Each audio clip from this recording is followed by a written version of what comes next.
Hello दोस्तों, unique classes Jodhpur में आपका स्वागत है। आज मैं एक बार पुनः बहुत ही महत्वपूर्ण करंट अफेयर्स की एंड जीके जीएस की सीरीज लेकर आपके सामने उपस्थित हूँ, क्योंकि आने वाले एग्जाम के अंदर जैसे एसएससी, रेलवे, एमटीएस और बहुत सारे डिफेंस के एग्जाम हैं, उन्हीं को ध्यान में रखते हुए हम रोजाना एक महत्वपूर्ण सीरीज है वो अवेलेबल करवाते हैं।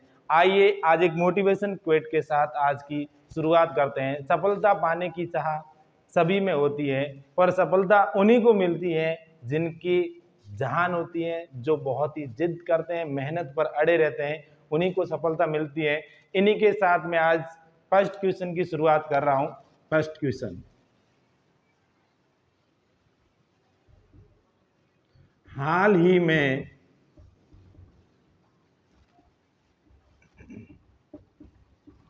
डेविड वार्नर ने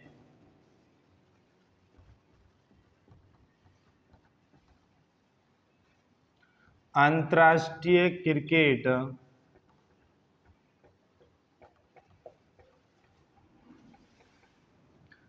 से संन्यास लेने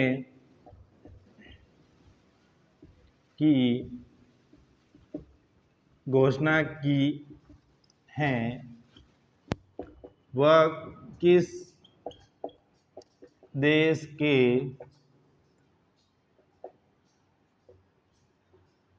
खिलाड़ी हैं? आज का सबसे फर्स्ट क्वेश्चन है, जो बहुत ही महत्वपूर्ण क्वेश्चन में से एक है कि हाल ही में जो डेविड वार्नर है, उन्होंने अंतर्राष्ट्रीय क्रिकेट से संन्यास लेने की घोषणा की है, तो वो किस देश के खिलाड़ी हैं? तो सबसे पहले ऑस्ट्रेलिया।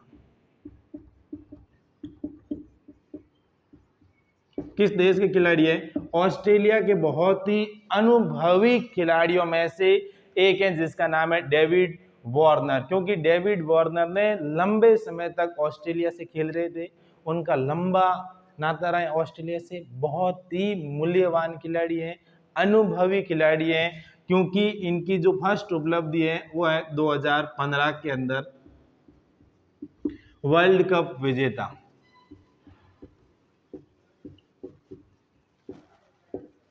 जो वर्ल्ड कप विजेता है 2015 के अंदर ऑस्ट्रेलिया की टीम है, जो डेविड में इन्होंने वर्ल्ड कप जीता। और दूसरी सबसे बड़ी उपलब्धि है 2021 के अंदर T20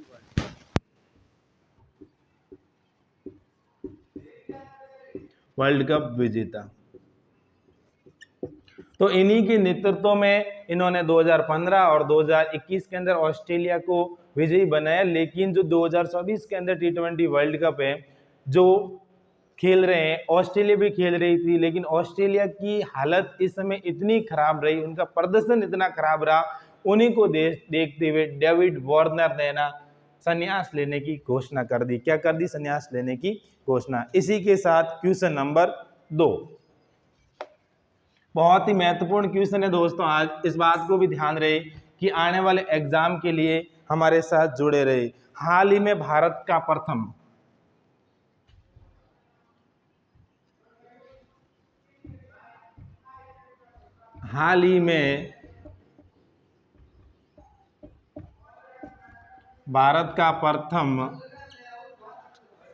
चैडविक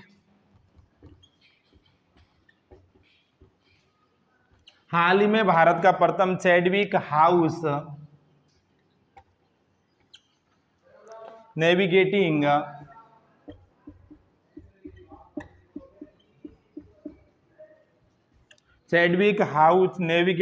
ऑडिट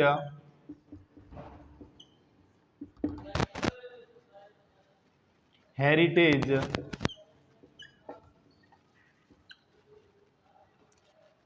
संग्रहालय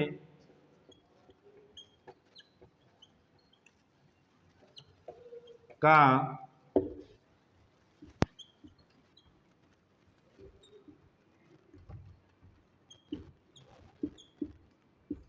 उद्घाटन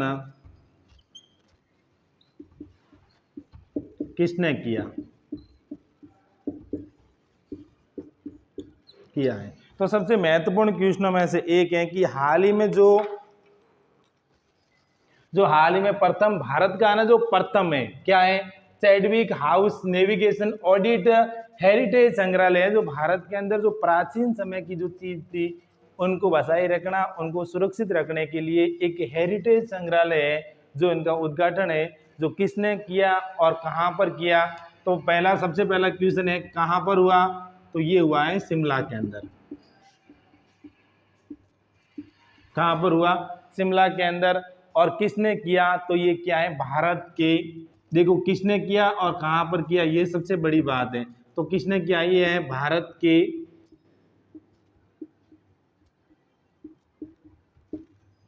नियंत्रक एवं महालेखा परीक्षक।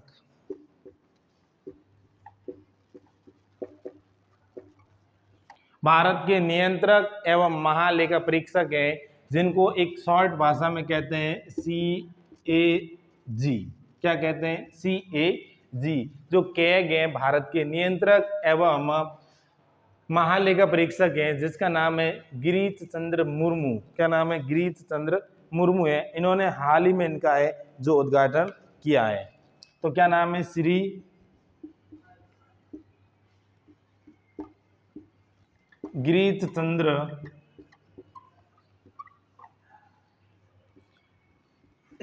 जो गिरीश चंद्र मुर्मू है, उन्होंने ही हाल ही में जो इनका है संग्रहालय का उद्घाटन किया है। तो देखो CAG कैग, तो प्रथम कौन थे पहली बात तो, और ये देखो गिरीश चंद्र मुर्मू है ना, ये भारत के 15वें CAG है। कौन से CAG है, 15वें CAG है। तो ये भी आपके मन में क्वेश्चन आना चाहिए कि भारत के प्रथम CAG कौन थे, तो प्रथम थे एडवर्ड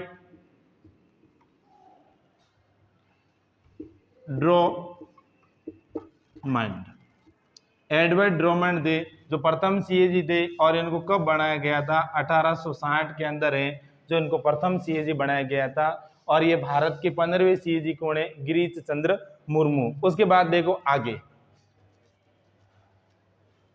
उसके बाद मैं और बताना चाहता हूं कि CAG है ना, CAG का कौन से अनुच्छेद के अंदर वर्णन है भारतीय संविधान में। तो इस बात का भी ध्यान रहे, जो CAG का उल्लेख है अनुच्छेद 148 से 151 तक है, जो इनका उल्लेख किया गया है कि भारत का एक महालेखा नियंत्रक परीक्षक होगा और इनका कार्य क्या है। इस बात को भी ध्यान रहे कि ये जो CAG होते हैं ना, वो क्या क्या कार्य करते हैं, क्या क्या इनकी उपलब्धि होती है, किस वजह से इनको रखा जाता है, इनका भी ध्यान रहे। तो मैं बताना चाहता हूं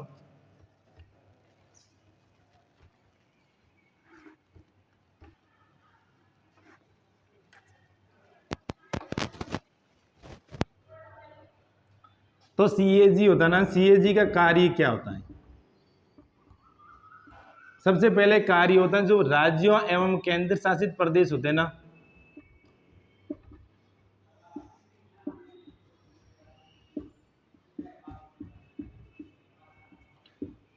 जो राज्यों एवं केंद्र शासित प्रदेशों के आय और व्यय, कि राज्य में कितनी आय हुई है और उस राज्य ने कितना व्यय किया है, कि आय व व्यय का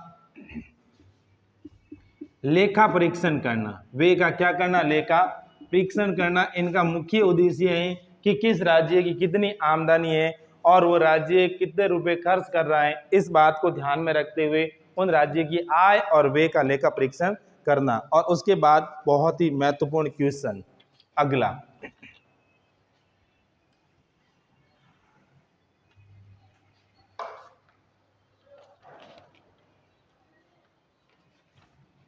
क्वेश्चन नंबर 3 कि हाल ही में किस एजेंसी ने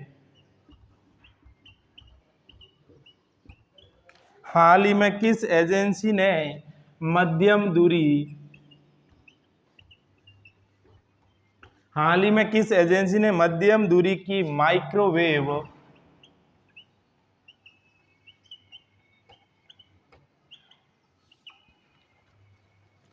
ऑब्सक्यूरेंट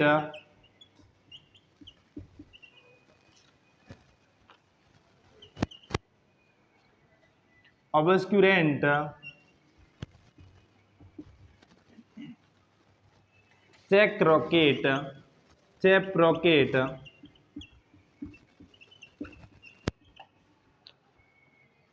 भारतीय नौसेना को प्रदान किया है।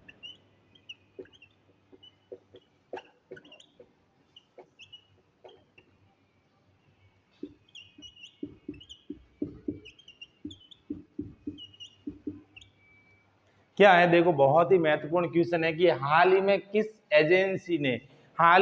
एजेंसी ने मध्यम दूरी की माइक्रोवेव ऑब्सक्यूरेंट जो चैप रॉकेट है जो भारतीय नौसेना को प्रदान किया है। तो ऐसी कौन सी एजेंसी है जो रॉकेट का निर्माण करती है, बड़े बड़े लड़ाकू विमानों का निर्माण करती है, मिसाइल्स का निर्माण करती है, और वो एजेंसी है DRDO। कौन सी एजेंसी है? DRDO। और DRDO का पूरा नाम क्या है? मैं DRDO के बारे में काफी विश्लेषण कराऊंगा, तो इस बात का भी ध्यान रहे कि रक्षा अनुसंधान एवं, तो DRDO का पूरा नाम है रक्षा अनुसंधान एवं विकास संगठन। क्या नाम है? रक्षा अनुसंधान एवं विकास संगठन, DRDO का पूरा नाम है। और इनकी स्थापना हुई थी 1958 के अंदर। कब हुई थी? 1958 के अंदर स्थापना। उसके बाद इनका मुख्यालय है नई दिल्ली के अंदर। उसके बाद इनके अध्यक्ष, तो इनके अध्यक्ष कौन है? Doctor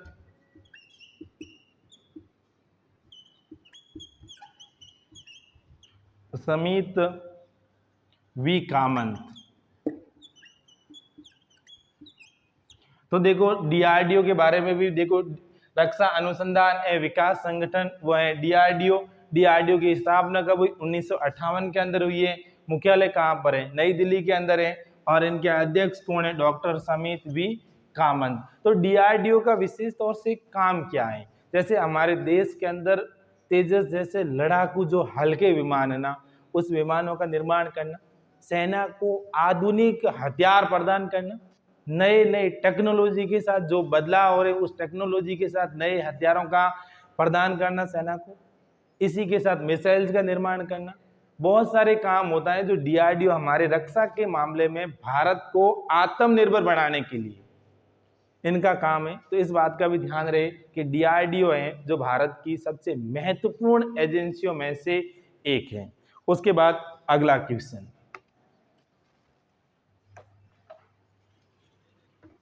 question number 4।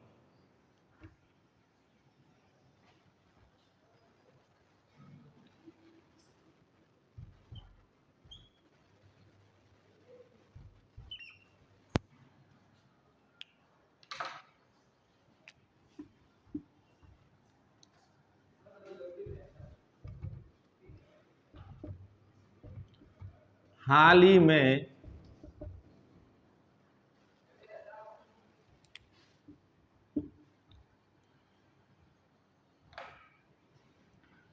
अंतर्राष्ट्रीय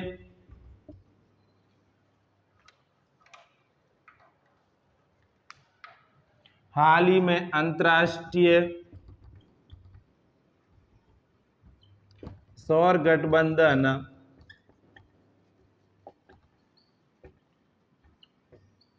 का 100वां यानी 100, हाल ही में अंतर्राष्ट्रीय गठबंधन का 100वां यानी 100वां सदस्य कौन सा देश बनाए? बहुत ही महत्वपूर्ण क्वेश्चन है कि हाल ही में जो अंतर्राष्ट्रीय सौर गठबंधन है उनका 100वां सदस्य कौन सा देश बना है? तो ये देश है पराग्वे।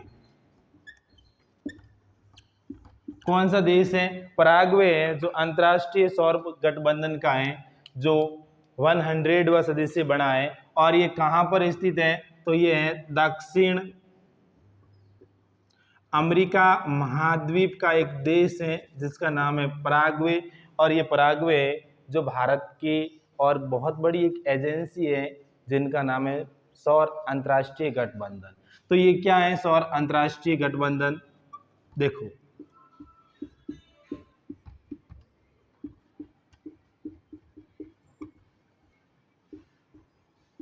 अंतर्राष्ट्रीय गठबंधन, तो इनका निर्माण कब हुआ, इनका गठन कब हुआ, इनका गठन का मुख्य उद्देश्य क्या है, और इनके धीरे धीरे ये क्यों बढ़ रहे हैं, इनका भी ध्यान रहे कि इनका गठन हुआ था, वो हुआ था COP 21 के अंदर। वहां पर सहमति बनी थी भारत और फ्रांस के मध्य। जो COP 21 हुआ था, ये COP 21 हुआ था 2015 के अंदर। कहां पर हुआ था? 2015 के अंदर। दो देश ने मिलकर इनका गठन करने का निर्णय लिया गया था, और वो देश कौन कौन से थे? दो देशों ने मिलकर इनके गठन का निर्णय लिया गया था, और वो थे, एक तो थे भारत और दूसरा था फ्रांस। तो कितने देशों ने मिलकर गठन का निर्णय लिया था? भारत और फ्रांस। इसी को ध्यान में रखते हुए एक अंतर्राष्ट्रीय संस्थान की स्थापना की गई थी जिसका नाम था अंतर्राष्ट्रीय सौर गठबंधन। उसके बाद देखो, इनका मुख्यालय कहां पर है? इनका मुख्यालय है गुरुग्राम, गुरुग्राम हरियाणा के अंदर। गुरुग्राम हरियाणा के अंदर इनकी स्थापना की गई। इनका मुख्यालय, इनका ध्येय वाक्य है one grid one sun one world, कि एक सूर्य से आप कितनी भी बड़ी मात्रा के अंदर हैं जो सौर ऊर्जा के माध्यम से हैं, जो ऊर्जा प्राप्त कर सकते हो, और एक स्वच्छ ऊर्जा प्राप्त कर सकते हो, बिना किसी पर्यावरण को नुकसान पहुंचाए भी ऊर्जा आप प्राप्त कर सकते हो। इसी को ध्यान में रखते हुए जो इनका 100वां सदस्य है वो कौन बनाए? पराग्वे। और इनके अध्यक्ष कौन है? अब देखो, अध्यक्ष, और ये अध्यक्ष हैं RK सिंह। कौन है? RK सिंह है जो अंतर्राष्ट्रीय सौर गठबंधन के अध्यक्ष हैं। उसके बाद अगला क्वेश्चन, क्वेश्चन नंबर 5, बहुत ही महत्वपूर्ण क्वेश्चनों में से एक है क्वेश्चन नंबर 5। और आज एक और क्वेश्चन आएगा, इस बात का ध्यान रहे, और बहुत ही महत्वपूर्ण क्वेश्चनों में से एक है क्वेश्चन नंबर 5। क्या है क्वेश्चन नंबर 5? देखो कि हाल ही में नाटो के महासचिव किसे नियुक्त किया गया है? बहुत ही महत्वपूर्ण क्वेश्चनों में से एक है कि हाल ही में जो नाटो है, जो नाटो एक संगठन है, उस संगठन का जो महासचिव है वो किसको नियुक्त किया गया है? वो किया गया है मार्क रूट को। क्या नाम है? मार्क। जो मार्क रूट है, मार्क रूट को नाटो का महासचिव है जो नियुक्त किया गया है। क्या है नाटो?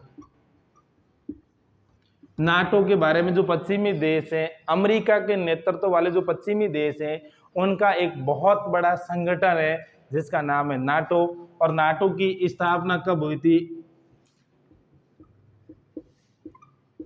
नाटो की स्थापना हुई थी 4 अप्रैल 1949 को। कब हुई थी? 4 अप्रैल 1949 को है जो नाटो की स्थापना हुई थी। उसके बाद देखो, नाटो का पूरा नाम क्या है?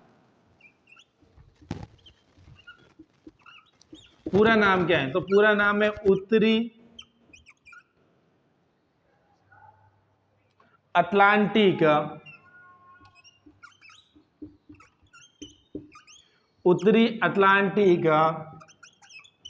संधि संगठन। तो उत्तरी अटलांटिक जो संधि संगठन है जिसका नाम है नाटो, जिसका नाम क्या है? नाटो। नाटो देशों की एक सबसे बड़ी विशेषता यह है कि नाटो के पास बहुत बड़ी संख्या के अंदर अपनी खुद की फौज है। आधुनिक टेक्नोलॉजी के हथियार है।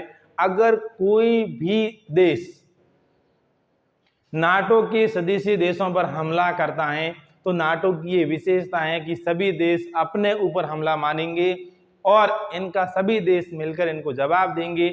इसलिए विश्व की शक्तिशाली संस्थाओं में से, संगठन में से एक है जिसका नाम है नाटो। जिसका नाम क्या है? नाटो। और आपको पता है ना कि थोड़े दिन पहले ही जो यूक्रेन है ना, कुछ समय पहले यूक्रेन ने भी नाटो की सदस्यता लेने का विचार किया था और उतनी सदस्यता के लेने के लिए रूस ने मना किया था कि कोई भी सदस्य जो उनकी बॉर्डर से लगे हुए देश हैं वो नाटो की सदस्यता नहीं लेंगे। अगर वो सदस्यता ले ली नाटो की तो वो उन पर हमला करेगा, लेकिन यूक्रेन नहीं माना और उनकी सदस्यता लेने का विचार आया। तो विचार के कारण ही आज तक जो रूस और यूक्रेन के मध्य युद्ध चल रहा है ना, उस युद्ध की भी वजह है नाटो।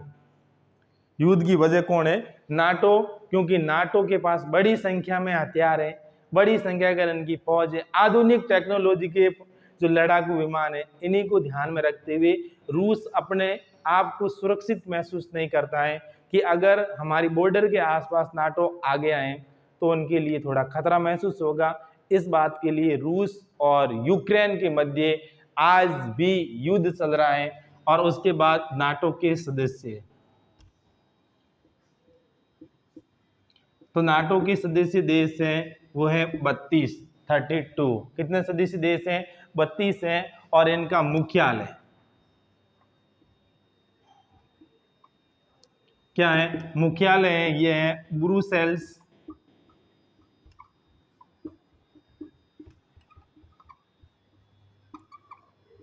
ब्रुसेल्स बेल्जियम के अंदर नाटो का मुख्यालय है। कहां पर है? ब्रुसेल्स बेल्जियम है, वहां पर नाटो का मुख्यालय है। तो नाटो एक बहुत ही पश्चिमी देशों का एक बहुत ही अच्छा संगठन है जिनका नेतृत्व कौन कर रहा है? अमेरिका। उसके बाद क्वेश्चन नंबर लास्ट और बहुत ही महत्वपूर्ण क्वेश्चनों में से एक, देखो क्वेश्चन नंबर 6 क्या कह रहा है।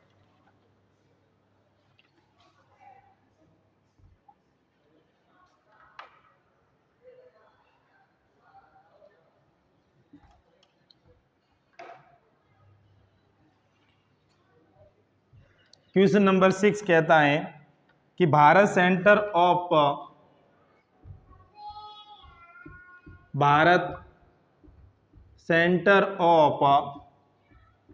क्या कहता है कि Bharat centre of Olympic research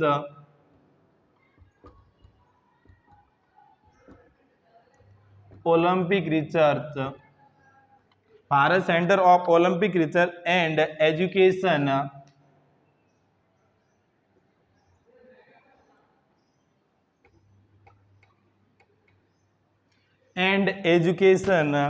का उद्घाटन किसने किया? तो सबसे महत्वपूर्ण क्वेश्चनों में से एक है Bharat centre of Olympic research and education centre का उद्घाटन है जो किसने किया है? तो वो किया है जो भारत की ओलंपिक संघ की अध्यक्ष। किसने किया उद्घाटन? जो भारतीय ओलंपिक